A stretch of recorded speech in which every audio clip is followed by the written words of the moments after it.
Hello, hello. Welcome to another episode of the Chrissie Mayr podcast. We are on iTunes, YouTube, Spotify, and SoundCloud. And if you're listening to us on iTunes, go ahead and give us a 5-star review. Got some stand-up dates coming up. I will be in Lakewood, New Jersey with Comedians of the Compound October 16th. And then November 6th, I'll be headlining in Morris Plains, New Jersey. That's the Dojo of Comedy. I just had to cancel some dates in Santa Monica because they're requiring the vax passport, but I'm gonna reschedule some dates out in California, and we'll find some new dates. I got something working right now for maybe Atlanta, so stay tuned for more dates. I'm excited to be performing stand-up all over the country, so just check my website for details. Quick shout out to a couple of our sponsors, cushydreams.com. Join the men and women who are sick of vapes and gummies and want to smoke their CBD. Go to kushydreams.com. They've got different indica sativa blends like Create, Energy, Hustle. So whatever you want to do with your day, Cushy Dreams has your back. Join the men and women who are sick of vapes and gummies and want to smoke their CBD. Go to cushydreams.com and use promo code CMP to get 20% off. Another quick shout out to Drom. We all know dating apps are terrible. You get obsessed with swiping. Who knows who you're being matched up with? It seems hopeless. But Drom is a new values-based dating app. You pick your deal breakers and deal makers. There are no experts in match percentages. You don't have to addictively check the app. I love this because it's values-based matching. If you're conservative, things might not work out with someone who's a total lefty, and vice versa. Same thing with religion, lifestyle, how to raise children, and other core values. Sure, anybody can change to meet you where you are, but why not just find the perfect match from the start? So go to Drom.Date/CMP in your phone's browser, click the iOS or Google button to install, and use the invite code CMP to sign up. Drom is video only for more human interaction. I like this. I like this idea. I already have a boyfriend, but if you guys are single, I definitely recommend you give it a try. It's free to sign up. You have nothing to lose. Go to Drom.Date/CMP, design and meet your perfect match. It's free to use. Okay, guys. I am so excited, thrilled even to have this guy on the podcast today. And I love how he said for me to introduce him. So I will do it. I will do it the way he said. He is a survivor of The Room. He also has a really wonderful new movie coming up that we're going to talk all about called Miracle Valley.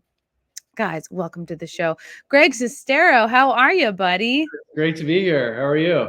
Oh, it's so good to have you. The chat is foaming at the mouth.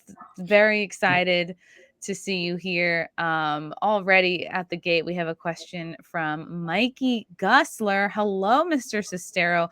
Love your performance in the masterpiece, The Room.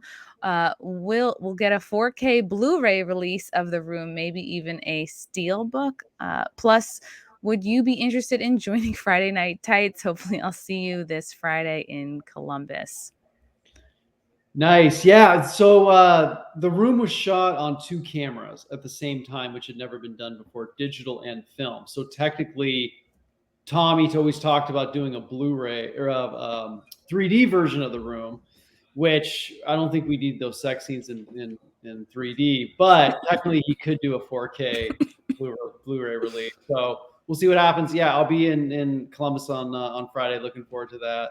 But I really, I think The Room in 4K would be really great to see. Yeah, I would be the first one there to see it. I want to talk about, because we'll definitely get into The Room for sure, but I want to talk about your new movie, Miracle Valley. It's inspired by a true story about a cult hidden within the Arizona desert. It's about an obsessive photographer, which I believe you are playing, Greg. I don't know if you want to give a little bit more, as much detail as you can about this. Yeah, so I've always been really fascinated by cults. You read about like Jonestown and you think, how could anybody ever get involved in something so insane and be willing to die for it? And so I really, I've always been intrigued by that. So I went out, and studied cults. I moved to the middle of nowhere in Arizona and stumbled upon this real life cult that took place in the 70s and 80s, in which this preacher believed he could bring people back from the dead, and this varied on rare blood types. And so I thought, what an interesting kind of direction to go in. You know, there's all kinds of human trafficking, but what about a story that traffics people for their blood type? And so I'm living in this house. It was up on a hill house on a ranch looking over the valley. And I just started writing the screenplay. And I thought, I'm going to write the screenplay here. I'm going to base it on this area. And then we're just going to go ahead and film the whole thing right here. So it was a really kind of a cool experience, because you could write the scenes out how you picture them in your mind. And, I just studied, Manson. I studied, NXIVM. There's just culture so fascinating. And personally for me, I remember years ago, I had a friend who thought like the world was going to end. Basically, like a Y2K. Well, basically what we're going through like right now, in a way, of all these things that are happening. And they wanted to move to Ecuador. They're like, we need to get out of here before everything like goes haywire. And they were totally normal people. But the more they spoke to me, the more they showed me stuff, I thought, damn, am I the crazy one that like wants to continue in this world? Like, I was so confused. And so what I realized, there's just steps in getting people to believe. And so that's what was really fascinating about this story is the way humans react to rules, to needs. And it was just, I combined my love for horror films, The Hills Have Eyes, Texas Chainsaw Massacre. And I thought, let's go out and make a crazy horror film. And when I was living in Arizona, there was this huge community that's big into bird watching, which I had no idea was a thing. Like, people go out and watch birds, but Oh yeah, they're called birders. yeah. People come from all over the world to this little town.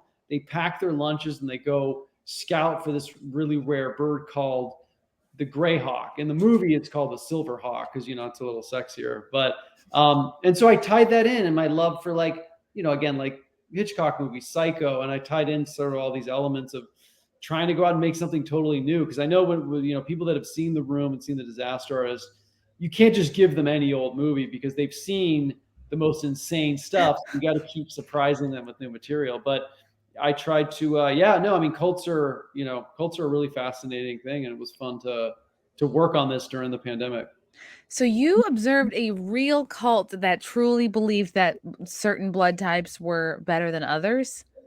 Yeah, that you could actually continue, like you could de-age, if that's a word, and you could heal, you could become stronger. Like, they really believed all this stuff. And so I think a lot of the movies discovering how much of that is your mind telling you something and making you believe something, and how much of that is actually physical. But the more I looked into it, the more is that's it's very legit that this has gone on. That's interesting. And I wondered, did the idea or the concept of adrenochrome or like ingesting blood come up for any of this? No, it was really just sort of the research I had done, from this past preacher who was also friends with Anton LaVey, I guess, which I didn't know. But we actually found like rare recordings of him doing sermons, like straight off tapes from like the 50s and 60s. And it's really powerful listening to this dude talk. I don't know what he's saying. I don't know how much of it is like makes any sense, but just the passion in his voice, how much he believed in this was something that was really, really intense. But yeah, no, it's a thing where I guess, very few people have this certain blood type, and it can be really valuable, I guess, to healing people, or, so. That's really interesting. No, I really want to see this when it comes out, because this is so weird to I have to bring this up because it's it's so on point here. So my father's father, so my grandfather, was actually part of the Mooney cult. I don't know if that is one of the cults that you I did study that. included.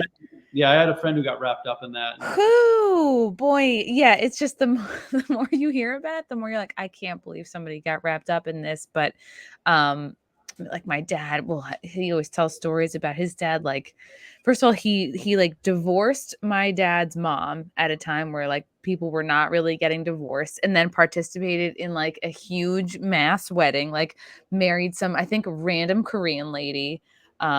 I never met the guy. I never met my grandfather or anybody kind of or his wife or the new wife. I mean, I obviously met my grandmother, but he would tell me all the time, like he would give so much of the family's money away to this cult, like so much so that he couldn't send my dad to Boy Scouts. They always were eating like the cheapest cut of meat for dinner, like a lot. He has a lot of feelings about it, and I think that is why it turned my dad against like all religions, period. Like even growing up, we were raised Methodist, and he would just like sit with his arms folded, like he was against us, even though it was, just church and egg hunts and like Halloween, costume parades and like kind of light stuff, because it's Protestants are just kind of pretty chill. But yeah, it really turned him off religion as a whole. It does. It starts with just a simple, innocent,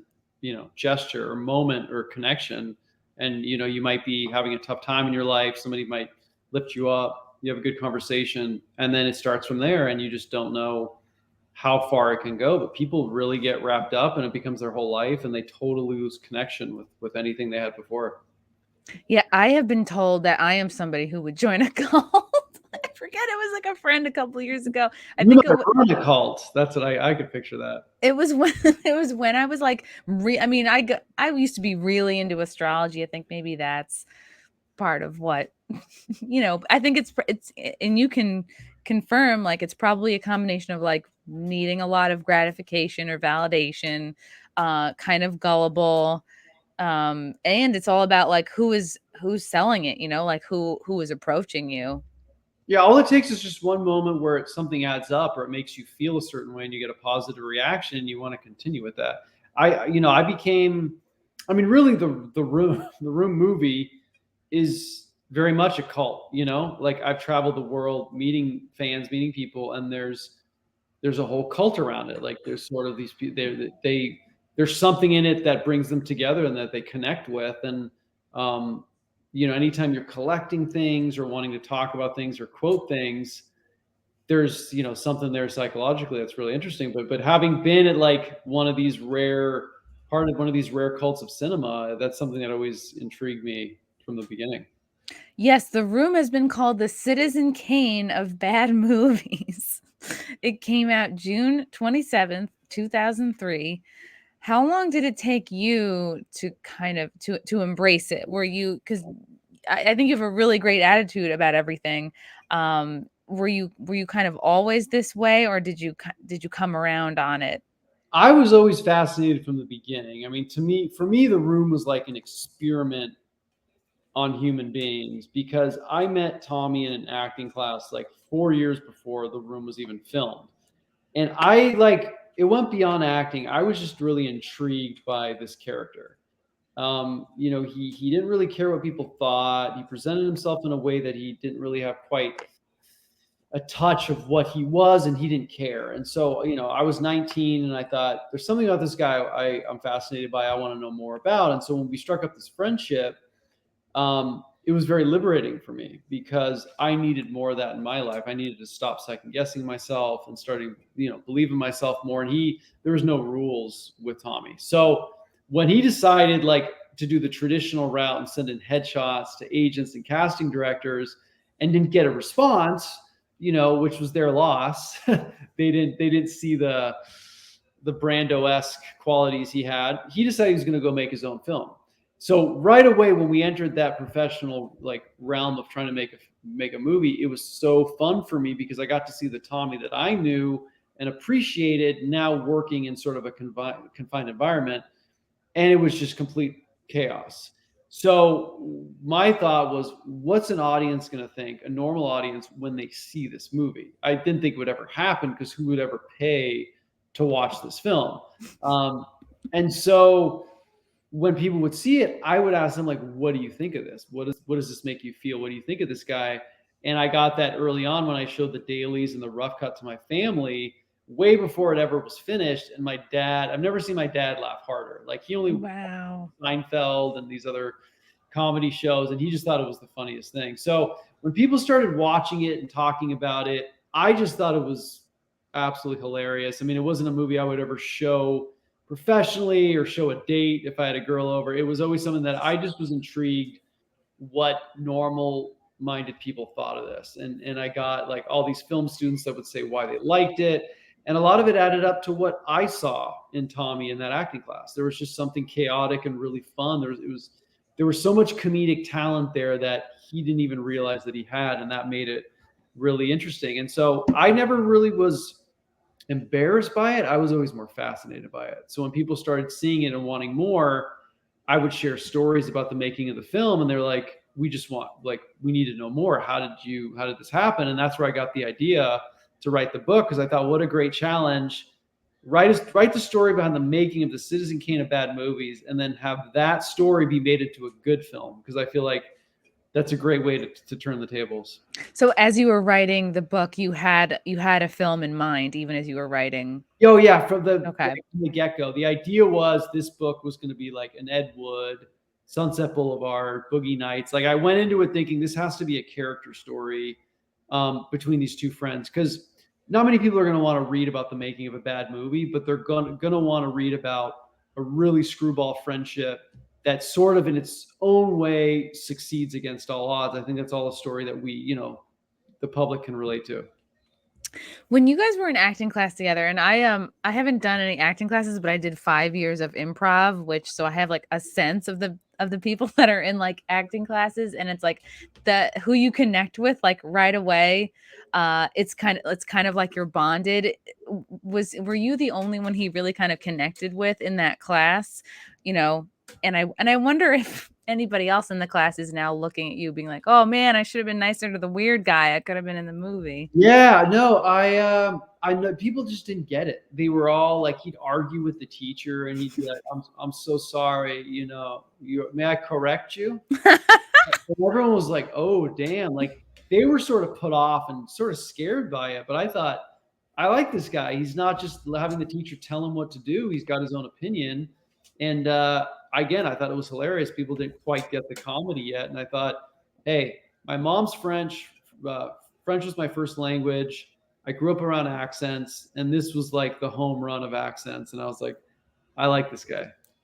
And you couldn't figure out where he. I mean, do you really know where he's from, or is it still a mystery? I mean, I know quite a bit, but I feel like it's so much better to keep it a mystery, because like I've always been obsessed with, like the Zodiac case and these other things. It's like the reason I love these so much is we don't know, and you can keep guessing forever and go down this alley. So with Tommy, so many people have their own theory up to who he is, and I think it's almost better to let them have that. Like, is he DB Cooper? Is he a Croatian cyborg from the future? Like, we'll never know. Oh, that's good. That's good that he trusts you with his secret. Which line from the movie is the most annoying, or like to hear quoted back to you? Again, that's the thing. Like people with the room, they always like, dude, you must be so sick of it. Like you must be so annoyed. And it's like, honestly, like if you guys aren't sick of it, then I'm not, because it's one of those things like you make movies for fans, and if people want to still talk about and quote this movie 20 years later, I think it's hilarious. And nothing about it really annoyed. Like people will be like, oh my God, you must be so sick of hearing, oh, hi, Mark. And it's like, dude, if I walked up to somebody in a cult movie that I loved, I'd do the exact same thing. So I can't judge you guys.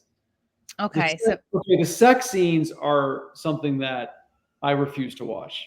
Mm-hmm. Even though I have my jeans on through all of them, because that's how sex scenes work. You wear your pants during them. I can't watch a frame of that. It's so uncomfortable. The ADR we did for those, where I'm like, it's just, it comes in at such a weird time. It's so awkward. What does ADR stand for? So when a film gets made, I guess it's additional dialogue recording, but when you don't have dialogue that works in a movie, record it after. So you sit in the booth and you watch the scene and you fill in holes in the scene. So for those sex scenes, Tommy's like, we need passion. You're so dull. So he had me record like sounds that I do if I was making out with his future wife. And so I had to add those in. He's like, it's so boring. You got to give more. So I was like, all right, I'll give him what he wants. And I went over the top and figured, again, no one would ever see this movie. So now when you watch it with a crowd, all you hear are those moaning sounds that sound so fake and awkward. And it's so uncomfortable. But, the R&B songs aren't bad. So I guess it works. Okay, so you don't have a most annoying line. Do you have a favorite line or a line that even still today makes you laugh? I would probably say, for my line that I think is funny is people are very strange these days because it kind of works now. I mean, it's something that's nobody would say, but it still kind of fits in. And then I think Johnny's line where he's like, "I'm fed up with this world." Well, honestly, Johnny's lines, if you break them down, you could talk in room quotes all day long and get your points across. Like I've had Oh, friends wow. that do that where they just like they're going through a rough day and they just quote room lines to communicate, and like it oddly works. So I don't know why it's so quotable, but obviously you're tearing me apart. Anything from my anything from my princess is pretty good. Yeah, I don't know why it's so quotable. It's bizarre. Yeah, I always say like I find myself going, "Hi doggy" every time I see a dog. And I like you're my favorite customer. Yeah, that scene is insane. That was the last thing we ever shot on the room. So we shooting in San Francisco was like a last minute thing that Tommy came up with because that night I had just broken up with my girlfriend. Oh Um, no. I was like, it was like my first breakup, and I was just in shock. And I was like, did I like mess up doing this movie? Did I like make the wrong decision? And now all of a sudden, like I didn't know what to think. And so I sit down with Tommy and he sees I'm upset, and he says, "Oh my God, don't worry about it. You have 100 girls. It's okay." And then he saw that advice didn't work, and then he's like, "Why don't we do scene in San Francisco where we talk about your sex life, we talk about life?" And so all of a sudden, like that breakup came up with the like ideas to shoot scenes in San Francisco, and one of them was the flower shop scene, which we pulled up to in Mission Street, and Tommy walked in there, and he's like, "Hey guys, I have a proposal for you. We buy flowers, we shoot movie, you act in movie." And they're like, "Huh?" And so they agreed to do it. And on the very last take we shot for the room, he noticed the dog, and he's like, "So cute, my God, is your dog real thing?" And they're like, "Yeah, sure is." So we did it again, and then he's like, "Hi, doggy," and it was. I had no idea that scene would do what it did, where people love it so much. But it's pretty funny to think back, like you're his favorite customer, but you don't recognize him because he's got sunglasses on. Like it's just a perfect scene. I mean, you only get maybe one of those scenes in your entire life. So I'm really glad it involved that one. It is funny because like the feeling is just that like any customer is her Yeah, favorite customer. Like whoever comes in is her favorite customer. And like he's just did he know, like does he know that he's funny? Again, I feel like he's one of these unintentionally, he's a character, and so he's funny without like telling jokes per se. He's just like a funny person. Like was he trying to make the movie funny, or it just no, I became. mean, he just has a viewpoint on life that's very different, and that's what makes him unique. And that's what I feel like I'd like to see more of from him, is him just being his authentic self. As soon as you try to be funny, then it's like it doesn't quite work. But what was so funny about that scene is we literally just pulled up to a flower shop with a camera and a sound person and filmed. And it's like I feel like so many people might be sitting on cinematic gold in their life, but they're just not filming it.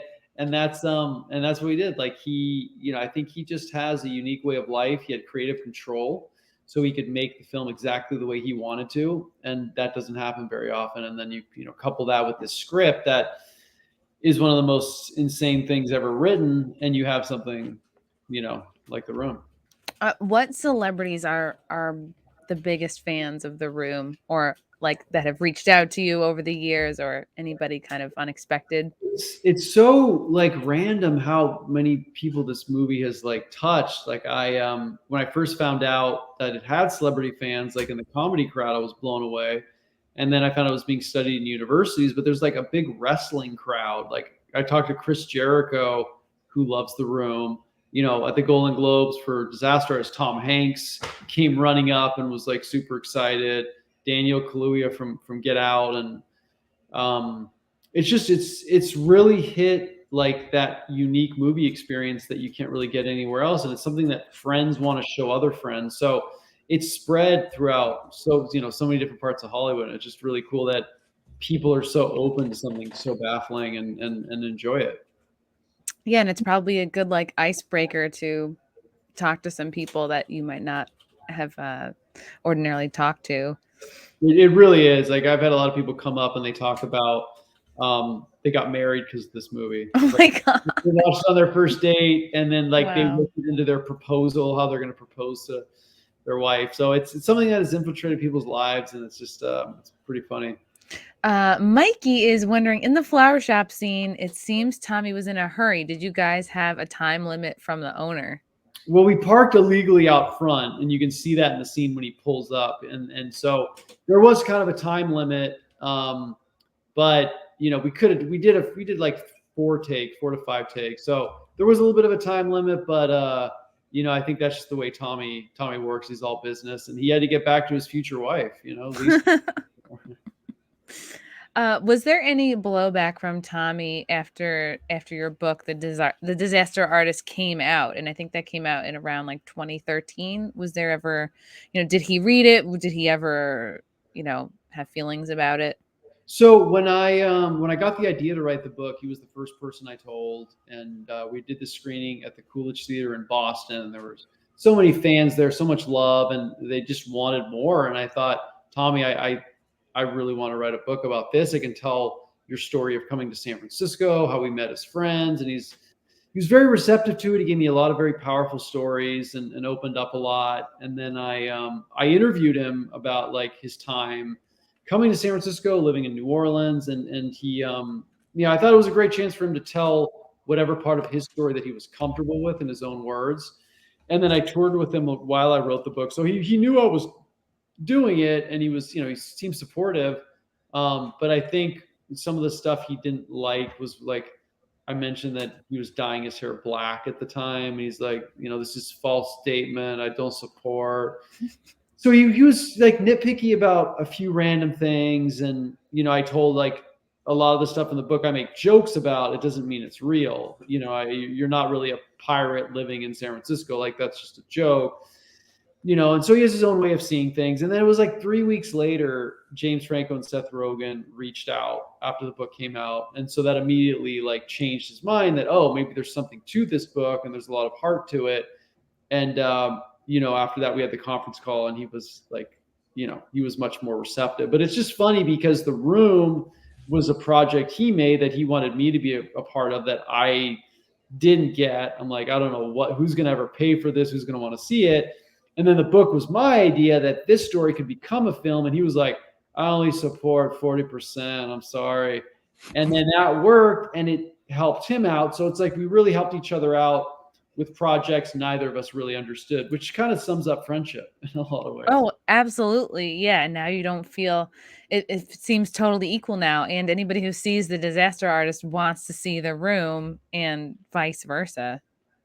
Yeah, and that was really the goal. I think with Disaster Artist, it was like, it was an insane journey, but it's also a journey about perseverance. And I think, Tommy is very much the hero of the book, and he, against all odds. I mean, it's tough when you're going out for auditions and trying to fit in and just being told no all the time. And he didn't let that stop him. And I think that could be, said for a lot of people. And there was no point to try to like, make him out to be this bad guy. It was more about, hey, not all of us are perfect, but it's about what we do with our chances. Yeah, that's a really good lesson, is to like don't stop no matter what, and try to just find a way.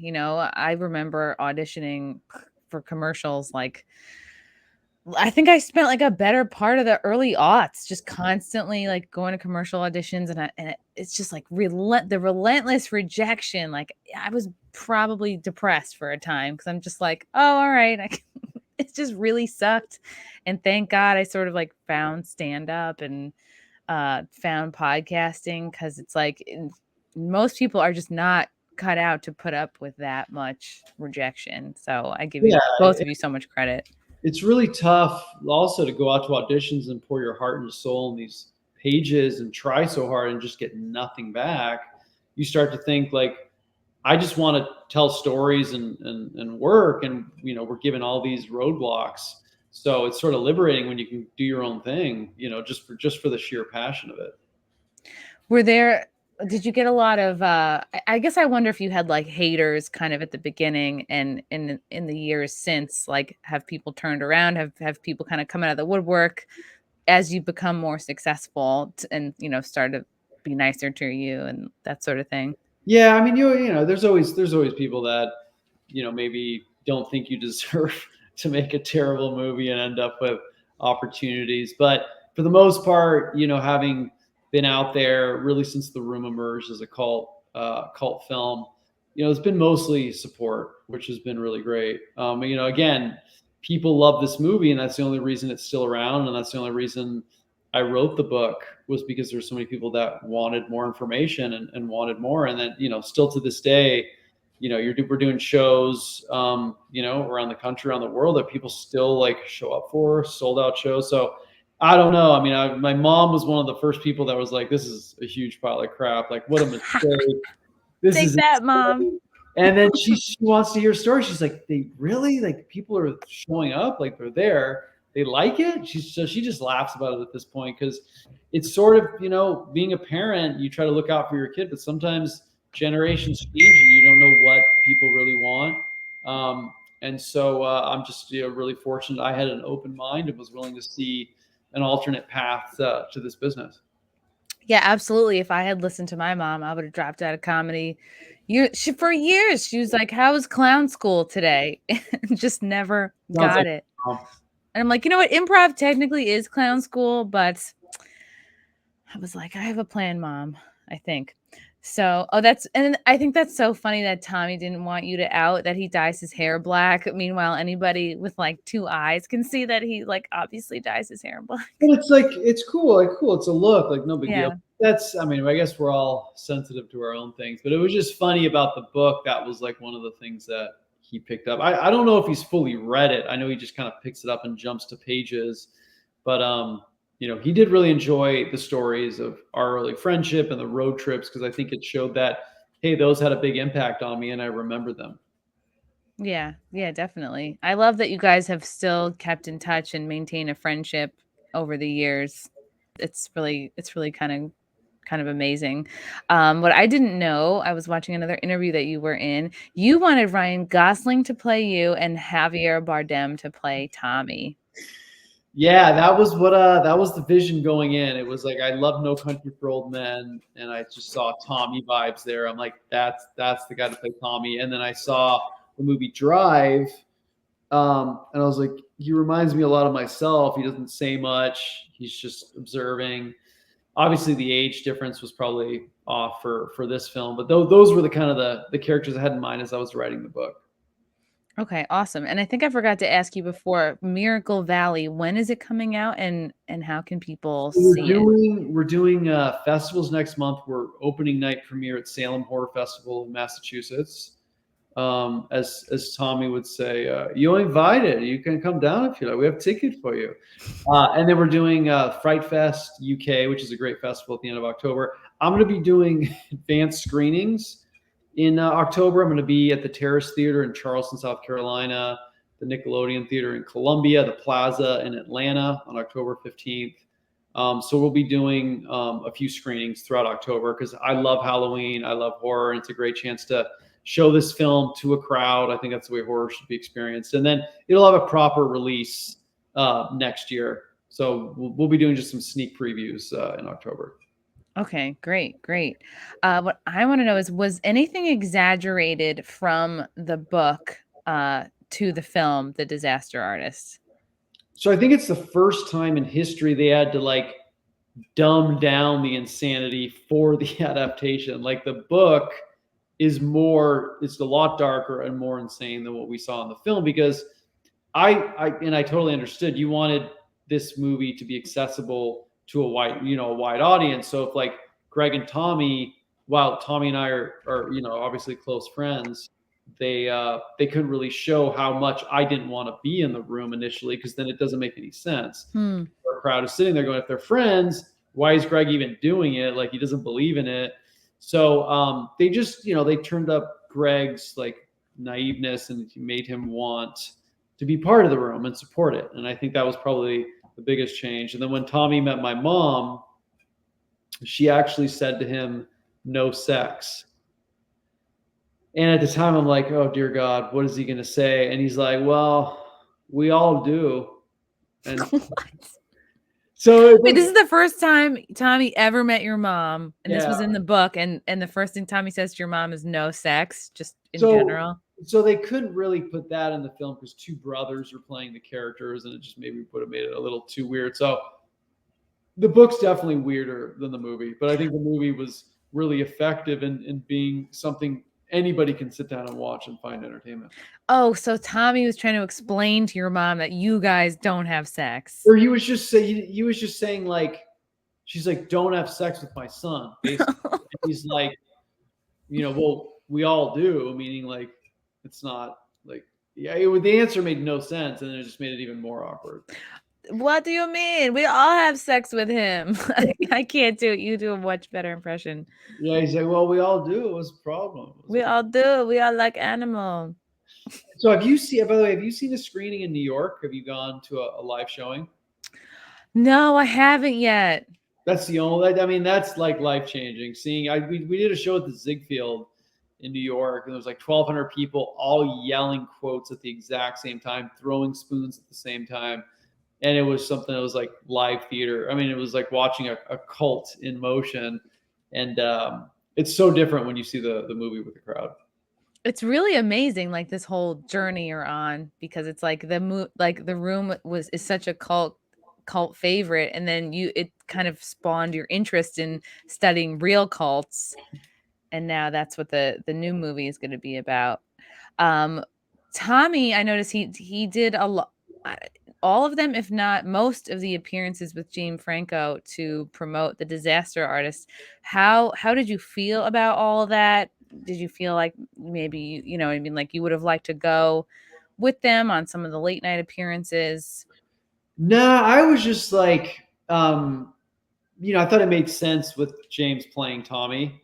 And I thought that was what was cool about this project, I was able to, I was involved with the making of the film. Like I visited the set, I was working with a production designer to recreate all that stuff. So for me, like after all these years, I just wanted the movie to be good. Like that's all I really cared about. I wanted it to be good, and I wanted people to enjoy it. I wanted to reach a wide audience. So I thought it was really hilarious when I saw James and Tommy doing these like random interviews, and I thought, I thought it was great, and I thought it was great for Tommy to get out there and have those experiences. So I at the time I had written and produced these new movies that Tommy and I had made together called Best Friends. So I had been busy with those. So I got to just, enjoy the whole Disaster Artist across the board. I mean, the whole thing was great, from the casting of the movie to visiting. I got to hang out with like Bryan Cranston, talk about,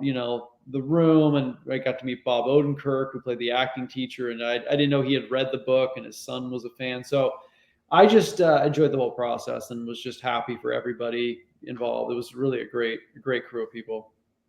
What would you say was like an unexpected opportunity or something that came about, through all of these projects?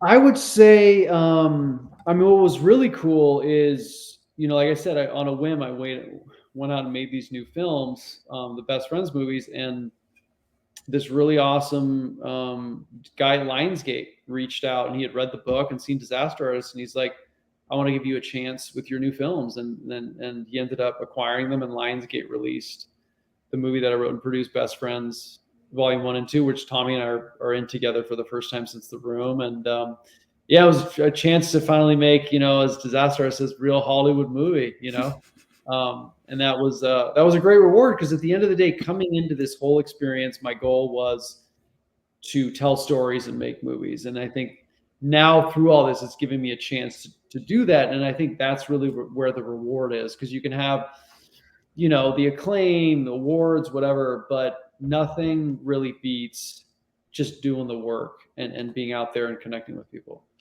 Did you at any point feel like your being in the room was gonna like tank your career? Like, did you ever think like, I might have to work for the bank after this or something? I think that would definitely be the case if I was established.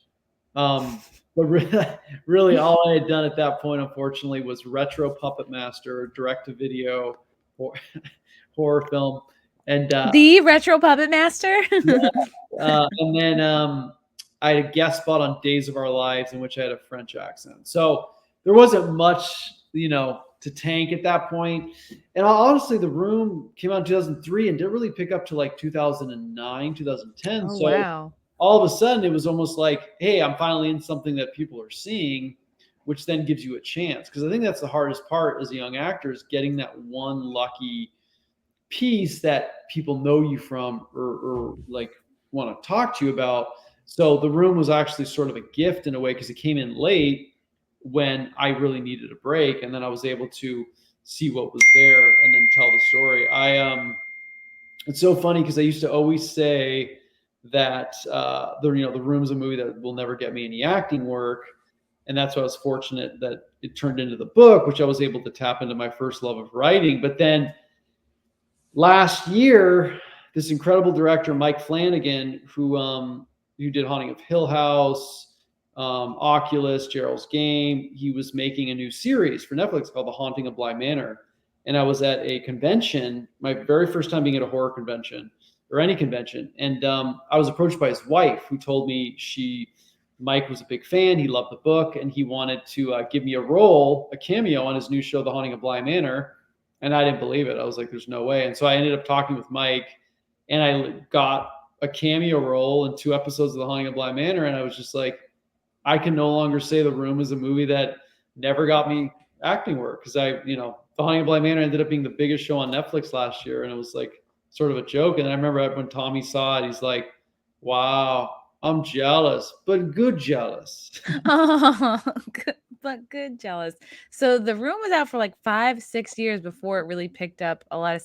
What do you think caused it to pick up steam and become popular, 6 years after its release? So there was an Entertainment Weekly reporter named Clark Collis who was friends with the 2 comedians, Tim and Eric, who took him to see The Room on a random trip he made to LA.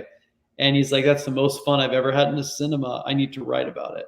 And in writing about it, he discovered all these fans. Like, I guess Jonah Hill used a still of the movie as his MySpace profile page. They made jokes on the set of Forgetting Sarah Marshall where they'd wear like a Tommy necklace and stuff. So Wow. they loved the movie, and he just wrote like a 6-page article covering the entire cult. And after that, so many people became interested in seeing it. Started screening in New York once a month, London, and then it just started to like pick up, and it would play in LA once a month and sell out an entire theater on all 5 screens. Holy cow. That's amazing. And then I'm sure you saw people over the years would try to sort of copy, Tommy and Greg's comedy style, and it's pretty amazing to see. Someone in the chat is wondering, does Greg have any other plans to write any more books?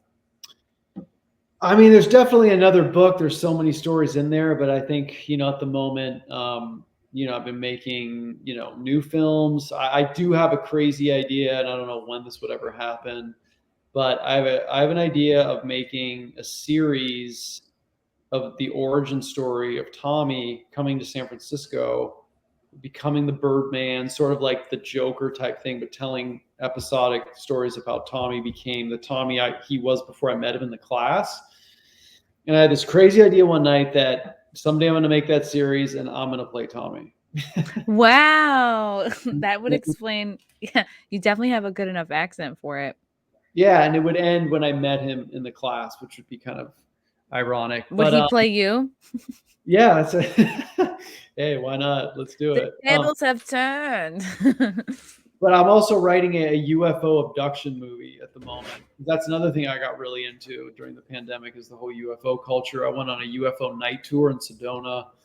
Some crazy stuff out there, some crazy stories. So I've been really diving into all this like unknown culture. And then all of a sudden UFOs became a big thing in the press. And I was like, wait, stop copying me.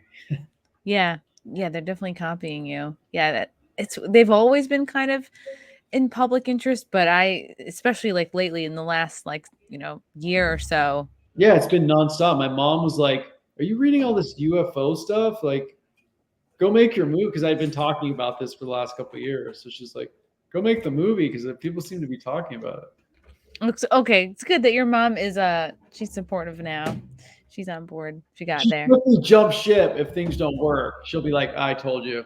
My mom was the same way. Like, I told you should have gotten married. No, now my mom has Tommy's accent. I'm just used to it. Yeah, it does kind of bleed into everybody. Okay, fuck, marry, kill. Johnny, Mark, Danny. Shit, that's It's Denny, right? It's Denny with an E. I mean, I guess I can't really hook up with myself. Well, sure you could. I would marry Denny, fuck Mark, and kill Johnny. Yeah, I think that's what I would pick too. The way Denny showed the emotion for Johnny at the end, he'd be a very supportive mate. So yeah.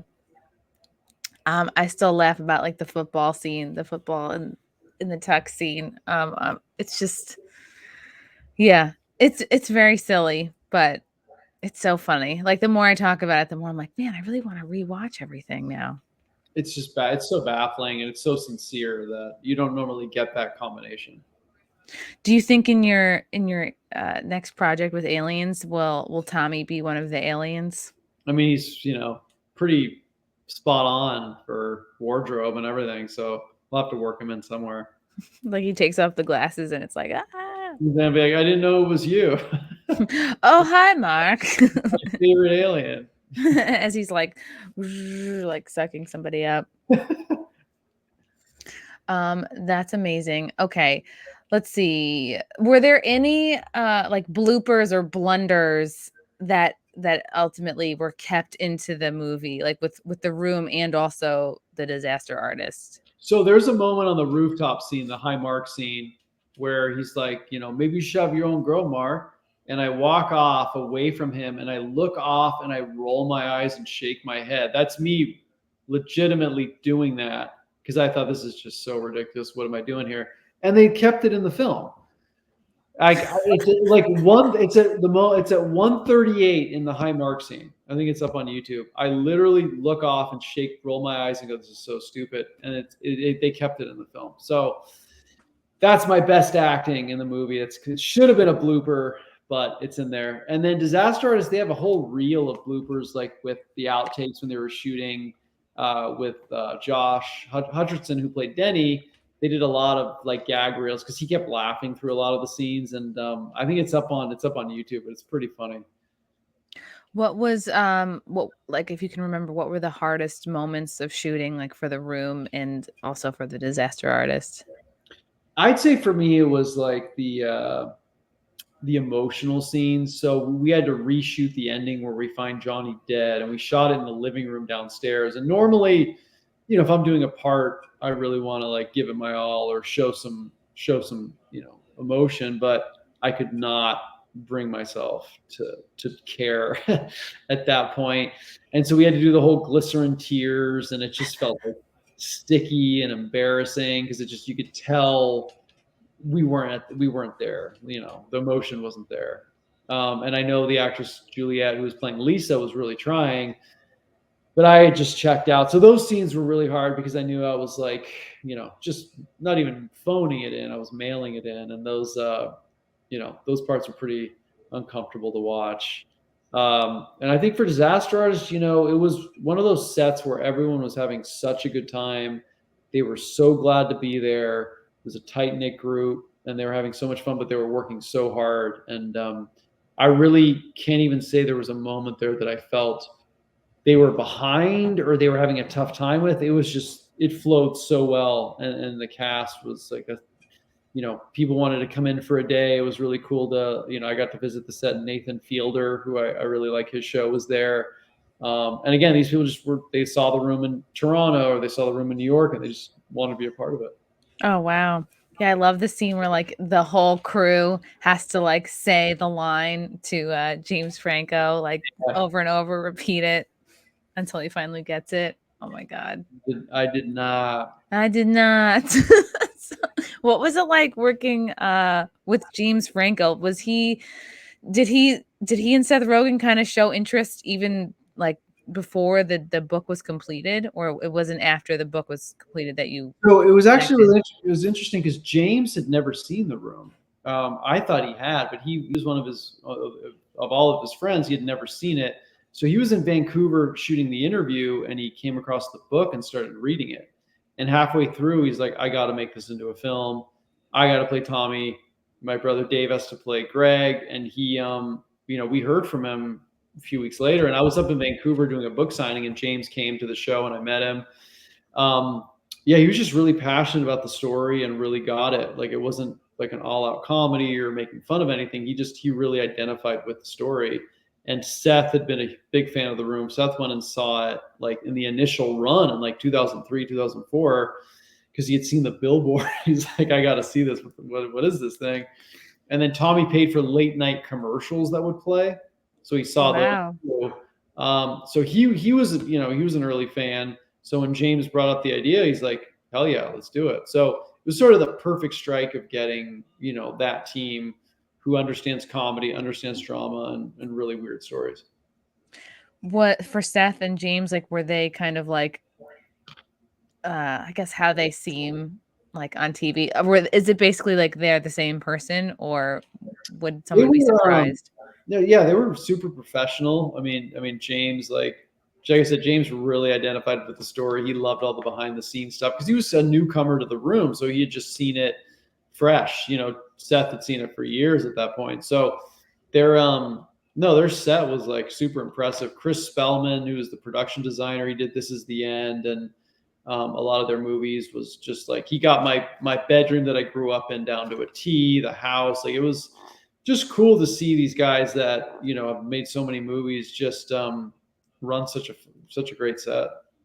What the scene where he's like, "Oh, I built this whole extra bathroom just for me." Like, was that the most ridiculous thing Tommy had done during production? That was pretty bizarre because we were in such a small space at that time. Like, the room we were shooting in was like a camera like test back area that was never meant to be a stage to film in.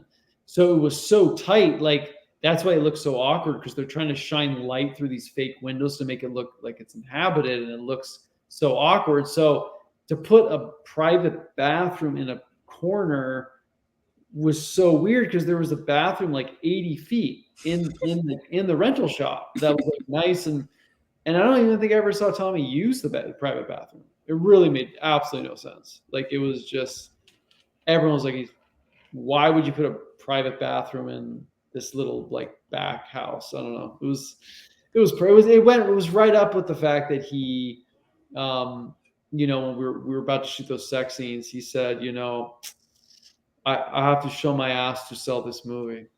I have to do it. Yeah, he's like, I have to do it. James Dean would do it. I have to do it. And it was one of those moments that you're like, I was always pushing him to be who he wanted to be. I was never saying like, no, do it this way, do it that way. It's like, sure, go ahead and do it. So I was a grand enabler on that movie, but I'm really glad I was. The people have to see my ass. So was the was the extra bathroom. So that was probably about the kookiest thing that you can remember that he kind of had or demanded. So we the rooftop scenes we filmed in the parking lot of this rental shop, and we had like these green screen walls up that we would shoot there, because he didn't want to shoot on a real rooftop, because he thought, what if somebody falls off the roof? Oh. It was like a liability. So we shot everything in the parking lot. So we had this green screen that you could plug in the city, which they ultimately did when you watch it. It's funny because the backdrop of the rooftop looks like we're floating through space when you see the movie. But we pulled up to set one day, and the green screen was about ready to be torn down, because the shop needed its parking lot back. He's like, no, don't take down. Maybe we should shoot maybe scene where Johnny Carr fly off roof. And the guy's like, fly off the roof for what purpose? He's like, I don't know. Maybe we use later. Maybe Johnny is vampire. And he's like, what? And I thought, dude, this is incredible. I love it that he's like just shooting a bunch of random shit for like, you don't know where you could use it. And the idea that his car would fly off the roof was something that, you know, maybe he was ahead of his time. That's like some Avengers stuff. You don't know when you will need this footage. Yeah. Awesome. I want to shout out again Miracle Valley. When can people one more time, I want people to know when they can see it, what cities it will be in, and Oh yeah, in October, Salem, Massachusetts, at Cinema Salem, October 1st. And then we are doing October 8th in Columbia, South Carolina at the Nickelodeon, October 9th at the Terrace Theater in Charleston, October 15th at the Plaza in Atlanta, October 16th at the Sidewalk Cinema in Birmingham, Alabama. We're going to be at Tallgrass Film Festival in Wichita on October 21st. And then Tucson, Arizona, we're going to be in the heart of the cult at the Loft Cinema on October 27th, where we'll have cast there for that. It's going to be a crazy night. And also November 4th or 5th in Fayetteville, North Carolina. So anyway, we're doing this for fans, for people to see it with the crowd, advanced screening, and then the movie will come out next year, you know, in a wide release. yeah, so if you guys are interested in cults, cult life, the desert, all these things, yeah, I can't wait till if you like Midsummer, this is you know, right up the alley. Or The Invitation. That's in the test screenings, people kept mentioning The Invitation, Midsummer, Hills Have Eyes. So hopefully it's again, hopefully it's just as good as The Room. That's the goal. That's awesome. I can't wait to see it. Greg, where else can people find you and follow you and keep up with your project? I try to do the social media thing. I'm at Greg Sestero. I need to get better at it. But yeah, Instagram, Twitter, Facebook, at Greg Sestero. So help me get better at this thing. Hopefully I gotta learn. Oh yeah, or you can hire an assistant or something. I know it's a pain. Yeah, everybody follow Greg, and it's Sestero, Sestero. Greg, it was so great to talk to you and hear about some behind the scenes tidbits from disaster artists in the room. I'm so excited about your new movie, and yeah, I can't wait to see it. We'll have to do another one when after that one's been out for a while. Of course. Thank you so much. Thanks, Greg. Thanks, chat. Bye, guys.